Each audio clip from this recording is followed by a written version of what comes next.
এতে বিষ আছে, এটা খেলে তুমি একেবারে মরবে না, তবে ধীরে ধীরে তোমার শরীরের অঙ্গ প্রত্যঙ্গগুলো বিকল হয়ে তুমি মারা যাবে। যদি তুমি এটা খেয়ে নাও তাহলে আমি তোমায় মাফ করে দেব। কেভিন বলে, তুমি কি পাগল হয়ে গেছো? আমি কেন বিষ খেতে যাব?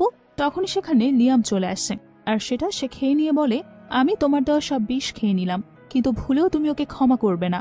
এরপর আরিয়াকে সেন্সলেস করে বাসায় নিয়ে যায়। কেভিন বলতে থাকে, লিয়াম তুমি শুধু শুধু তার উপর জোর করছো। তুমি চাইলে ওর শরীর পেতে পারো, কিন্তু ওর মনে কখনোই জায়গা করে নিতে পারবে না, তাই তো ও তোমাকে ছেড়ে দেওয়ার বাহানা খুঁজে। লিয়াম বলে, সেটা না হয় তুমি আমার উপরেই ছেড়ে দাও। এবারে লিয়াম আরিয়াকে হ্যান্ডকাপ পরিয়ে রাখে।